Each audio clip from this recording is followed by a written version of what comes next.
Assalamualaikum warahmatullahi wabarakatuh.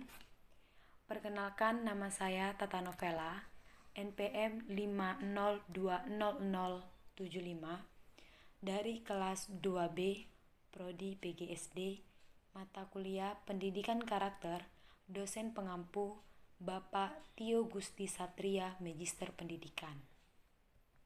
Baiklah, di video kali ini saya akan menjelaskan 3 poin penting. Yang pertama adalah membangun disiplin kelas karakter. Yang kedua, yaitu membangun interaksi kelas berbasis karakter. Dan yang terakhir, membangun kepedulian atau kerjasama kelas berbasis karakter. Baik, saya akan menjelaskan poin yang pertama, yaitu membangun disiplin kelas berbasis karakter.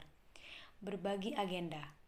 Ketika Anda menjelaskan sebuah pelajaran, berbagilah agenda Anda dengan siswa Anda. Libatkan siswa dalam membuat aturan. Berbagi rencana dengan orang tua. Gunakan bahasa yang baik.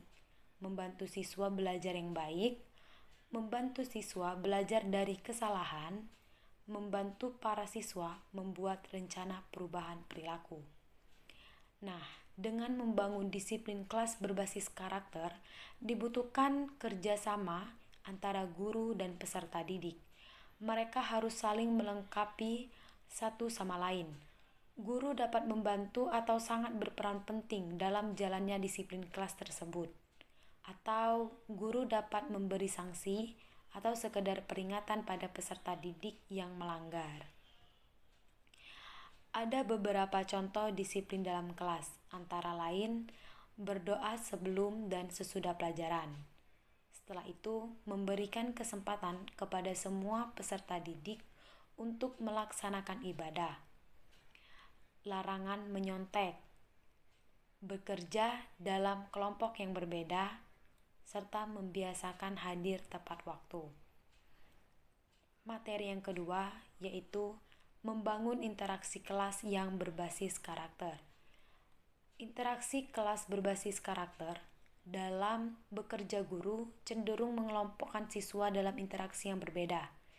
Mereka mengelompokkan sebagai golongan siswa yang berkemampuan tinggi, yang mereka anggap sebagai siswa yang cerdas, patuh, tertib, rapi, dan sebagainya.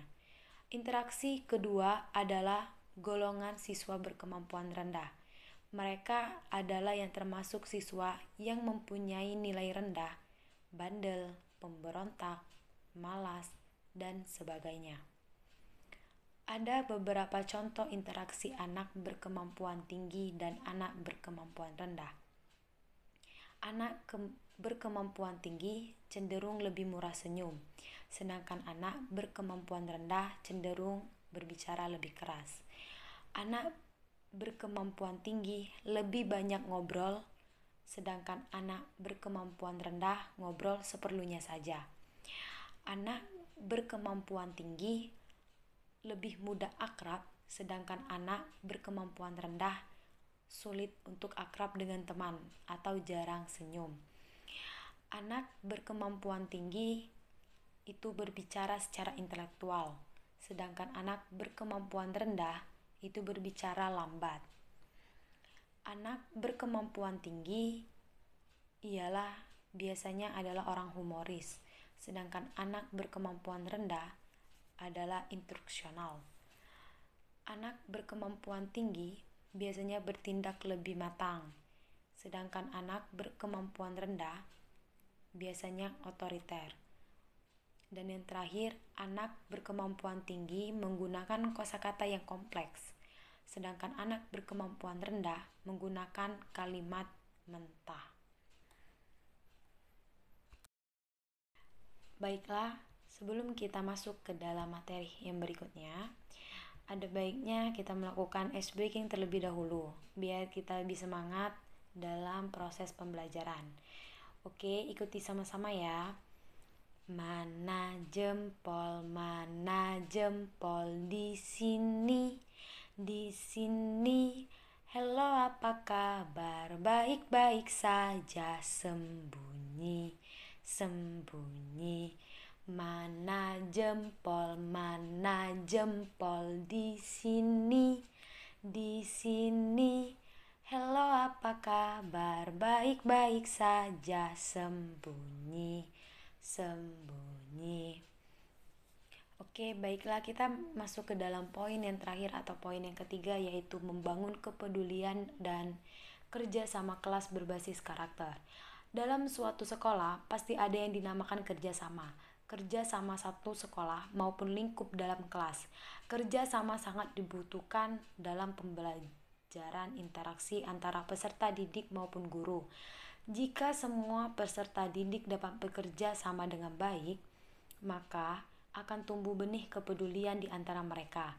Di samping itu, kepedulian akan membentuk karakter peserta didik yang lebih bersimpati dan tanggap dengan lingkungan sekitar. Contohnya yang pertama yaitu mengerjakan tugas kelompok. Yang kedua, menjenguk teman yang sakit. Yang ketiga, saling membantu jika teman kesusahan. Yang keempat, tidak saling menjelek-jelekan. Dan yang terakhir yaitu selalu menghargai pendapat orang lain. Baiklah, ini saja yang bisa saya jelaskan di video kali ini. Lebih dan kurang saya mohon maaf. Kepada Allah saya mohon ampun. Saya akhiri. Wassalamualaikum warahmatullahi wabarakatuh.